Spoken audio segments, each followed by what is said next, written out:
Alors pour que tout cela fonctionne, l'outil numérique est devenu indispensable pour faire cohabiter toutes ces applis. Notre outil, c'est le smartphone pour savoir qu'est-ce qu'il faut qu'on prenne. Moi, je vais sortir d'ici, je vais regarder mon smartphone, mon appli Citymapper, et puis je vais voir comment je rentre chez moi. Et ça peut changer par rapport à ce que j'ai pris ce matin. Tout à fait. Bon, une des particularités du XXIe siècle, en fait, il y en a deux au XXIe siècle, c'est qu'on est dans un monde urbain. Et on est dans un monde massivement ubiquitaire. Donc aujourd'hui, effectivement, l'ubiquité nous accompagne en permanence au travers plein de smart devices, smartphones de toutes sortes, et énormément d'applications qui font qu'on ait un monde de possibles autour de nous, qui peut nous perméabiliser à changer de culture quand on a les applications. Moi, j'ai sur mon smart device plein d'applications, des multimodalités, pour marcher, pour aller à un endroit en vélo, City Scoot, aujourd'hui qui se développe dans beaucoup de villes, pour les deux roues électriques en partage, et pour accéder à une meilleure compréhension de lieux. Je pense qu'il y a une problématique également, je me permets de dire ça par rapport aux problématiques urbaines, c'est qu'il y a énormément d'usagers de la ville qui ne connaissent pas leur ville. Qui en fait sont habitués à des automatismes et ils ont très peu de compréhension de l'espace urbain, par où on peut marcher, par où on peut respirer. Qui ne sont pas prêts à changer d'itinéraire. Parce qu'ils sont des itinéraires qui sont fixes et donc vous faites, moi j'avais fait cette étude, ce qu'on appelle au niveau scientifique le niveau d'automaticité du parcours. C'est-à-dire que l'essentiel des transports privés en voiture, du lieu de résidence au lieu de travail, c'est fait par une automaticité. Ce qui fait que cette notion des bouchons, quand on a décidé, la maire de Paris a décidé de fermer les voies sur berge, ça s'est traduit par le fait que les gens, les premières périodes des bouchons, c'est lié à l'automaticité du parcours. Parce que les gens veulent passer par là. Et comme ils n'arrivent pas à passer par là, ils se déportent de rue à côté. Mais ils sont à côté, donc c'est les placements.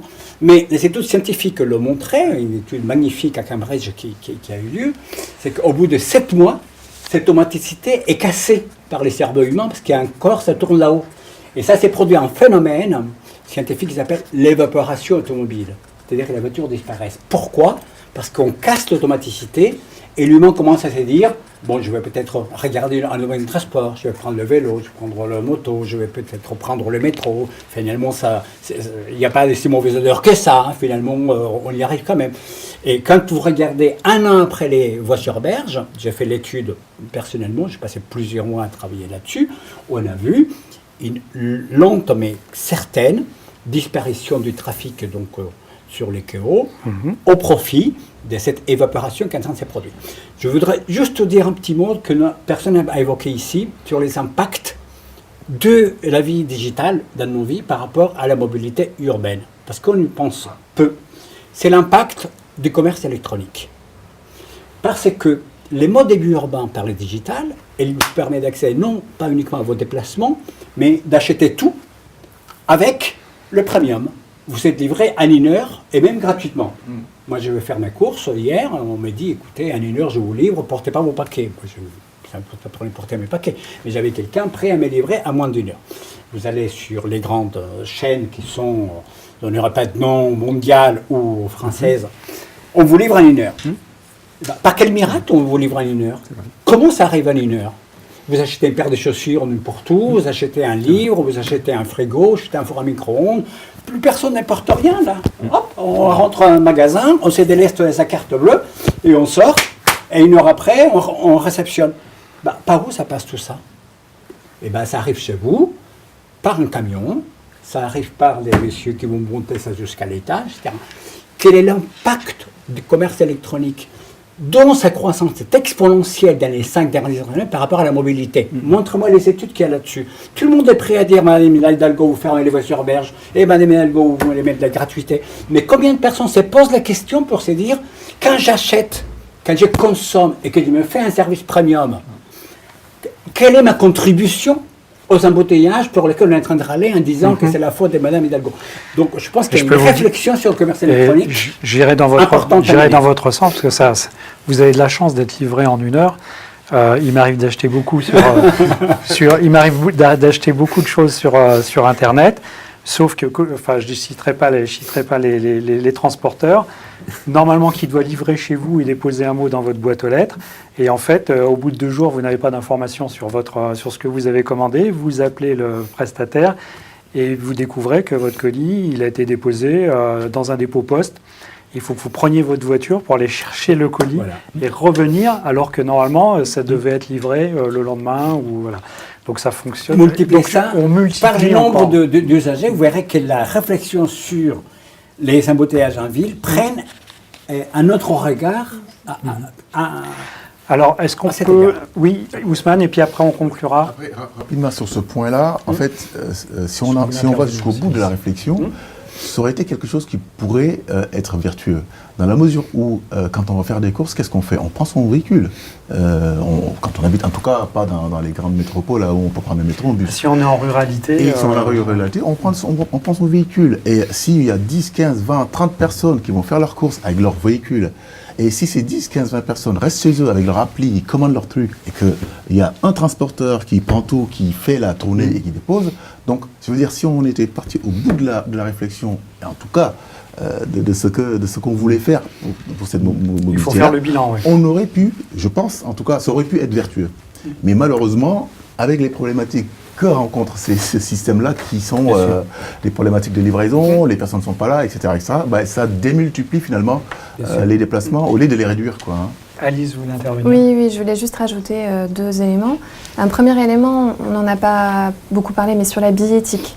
Demain, on va pouvoir utiliser notre smartphone on aura notre passe Navigo intégré en fait sur notre smartphone pour valider, pour prendre n'importe quel transport. Je crois qu'en Suisse, il y a le M-Ticket qui est utilisé et qui est en train d'être testé par la SNCF et on sera payé à l'usage. Nous sommes affreusement en retard. Oui, moi, je vais en Chine assez souvent.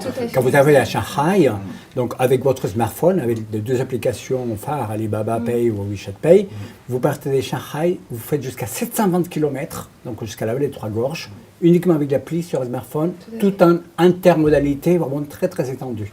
Plus personne n'utilise des billets. En 2021, en région Île-de-France en tout cas, on n'aura plus de billets papier. Voilà, ça c'est une certitude. En tout cas, c'est les projets du moment.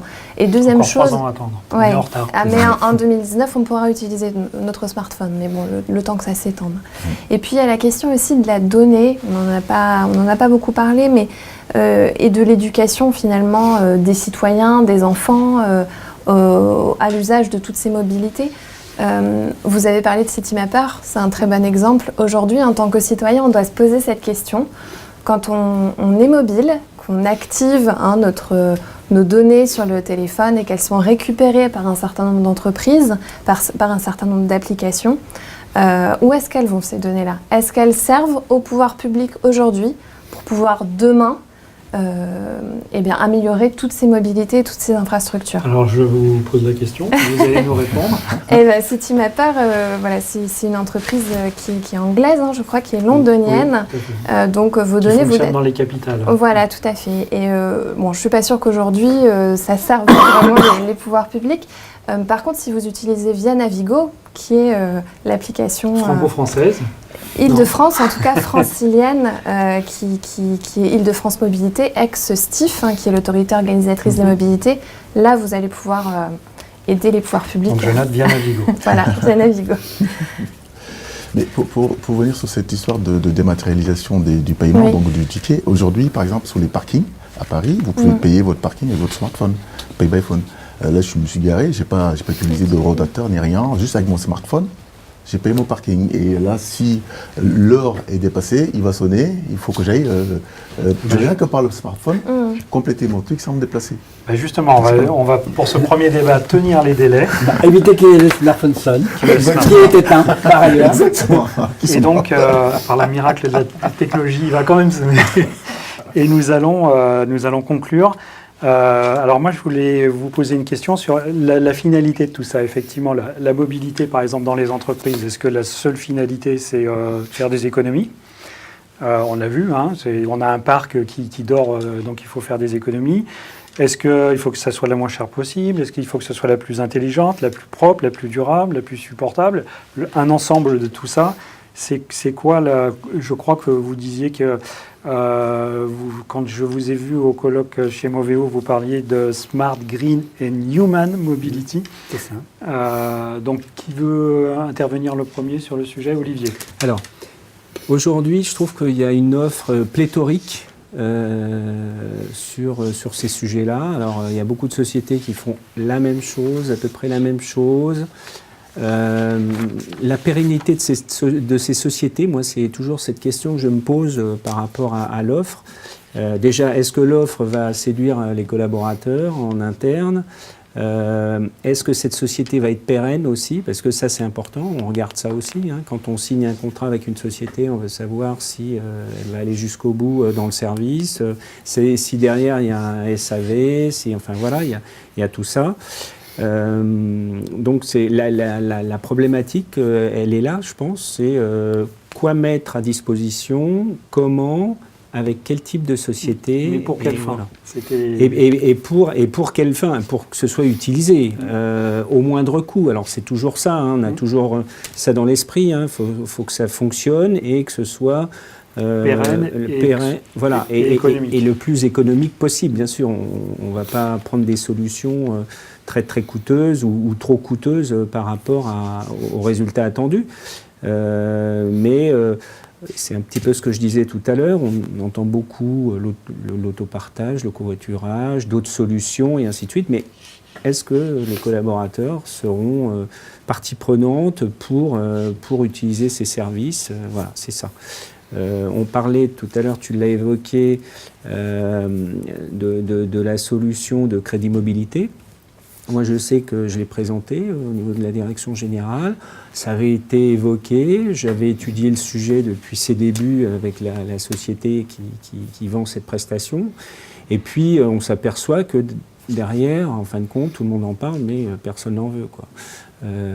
Et puis quand on regarde un petit peu la société qui commercialise, bon, aujourd'hui elle n'a pas trop de clients et maintenant elle commercialise cette prestation, plus toute seule, mais uniquement si l'on prend de l'autopartage avec, associé.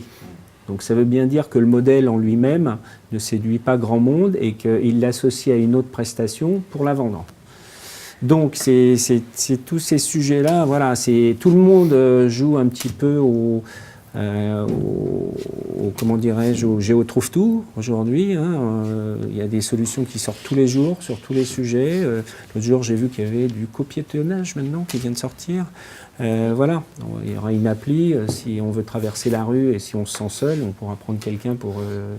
voilà, enfin j'exagère un peu, mais pour un trajet, voilà, tiens, là ouais, je venais dans vos locaux, j'aurais pu, avec l'appli, dire, tiens, s'il y a quelqu'un qui veut prendre les transports en commun avec moi, il marchait un petit bout, avenue de la Grande Armée, je prends quelqu'un avec moi pour... voilà. Il y a plein de solutions comme ça qui existent, qui sont un peu, à mon sens, hein, limites par rapport aux besoins réels et aussi aux résultats que l'on veut par rapport à voilà, moins de pollution, voilà, il y a un peu de tout aujourd'hui. Alice, sur la finalité de tout ça? Oui, moi je vais rebondir sur la fin de votre propos. Pour moi, il y a quand même cette question environnementale qui aujourd'hui me paraît prioritaire. Quand on voit ce que fait la Chine, vous parliez de la Chine tout à l'heure, ils ont conscience de ces enjeux environnementaux et de cette question de la pollution de l'air. Donc voilà, la question de la durabilité me paraît quand même assez centrale. Alors je vais faire objection à votre honneur.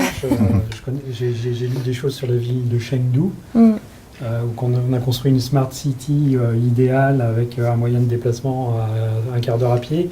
Sauf que je crois qu'il y a 300 000 habitants pour je ne sais plus combien de millions de logements. Donc, Après, j'ai pas dit qu'il l'avait encore mis en œuvre, mais en tout cas dans les politiques voilà, qui sont envisagées sur leur plan, hein, qui durent une dizaine d'années, je crois. Hein, c'est bien intégré, en tout cas, dans les politiques publiques. L'environnement. Ousmane, et puis après on finira avec vous, monsieur. Moi, je pense que dans la mobilité aujourd'hui, quand on prend les entreprises en général, on a deux problèmes. Une problématique qui est que vous avez tout ce qui est déplacement professionnel, mais vous avez aussi tout ce qui est gestion du parc automobile. Ça commence à se démocratiser, mais avant, ce qui se passait, c'est que vous avez le gestionnaire du parc automobile qui, lui, dépendait plutôt des achats. Vous aviez le gestionnaire du déplacement professionnel, donc tout ce qui est voyage, avion, train, etc., qui dépendait des ressources humaines. C'est pour et ça qui qu'il se y a parlaient des pas. mobility managers maintenant. Et maintenant, on a des mobility managers. Moi, j'ai la chance, parce que j'ai vécu en tant que fleet manager, et aujourd'hui, j'ai la chance de gérer les deux départements, que ce soit le déplacement professionnel et le fleet. Travel, ouais, peut-être. Et ce qui est intéressant là-dedans, c'est que les deux doivent se parler. Parce que ça a du sens. Ça a du sens, les deux doivent se parler. Et tant qu'on n'a pas mis ces deux entités ensemble, je pense que les entreprises auront du mal à vraiment avoir une politique globale de mobilité qui a du sens. Ça, c'est le premier point. Le deuxième point, c'est qu'aujourd'hui, je pense qu'on a une chance, qui est que l'État s'y met en nous mettant, par exemple, le PDE, le bilan carbone, enfin, tous ces outils-là sont là. Le plan de déplacement d'entreprise. Exactement, pour pousser les entreprises à être un peu plus vertueux, à favoriser le covoiturage, etc., etc. Mais ceci dit, je pense que c'est bien de mettre en place des règles, entre guillemets, c'est même pas des règles, c'est carrément des suggestions, parce que les sanctions, il n'y en a pas sur le PDE. C'est une obligation, mais la sanction est... est... une obligation, la sanction, elle viendra peut-être, je pense, plus tard, à part des subventions qu'on va vous enlever, mais aujourd'hui, il n'y a rien. L'entreprise, s'il ne fait pas son PDE, enfin, il n'y a rien qui va l'obliger vraiment, quoi, hein. Donc je pense que c'est ça qui manque, quoi. Il faut de la conviction, mais aussi il faut, à un moment donné, si on veut être vertueux, allier les deux. La technique, on l'a, on n'en parle plus, parce qu'il y a une multitude de moyens de se déplacer aujourd'hui, que ce soit du soft, avec du vélo électrique, et j'en passe, que ce soit des véhicules électriques qui existent sur le marché, etc. Mais il faut que les gens, l'éducation des gens qui commencent à l'école, l'État, avec ces lois qui peuvent nous sortir pour inciter, ou obliger en tout cas, les acteurs clés qui sont de la mobilité, puissent agir, mais agir agir avec contrainte s'il le faut, des fois, pourquoi pas. Mais en tout cas, les pousser à agir, quoi, parce que, comme disait monsieur à juste titre, le véhicule reste statutaire. Et si vous avez une politique de dire, je vais mettre un véhicule, vous allez avoir le financier qui, lui, va vous dire attention au budget, et vous allez avoir les ressources humaines qui vont vous dire, mais attention au type de véhicule, parce que pour moi, c'est un levier de recrutement.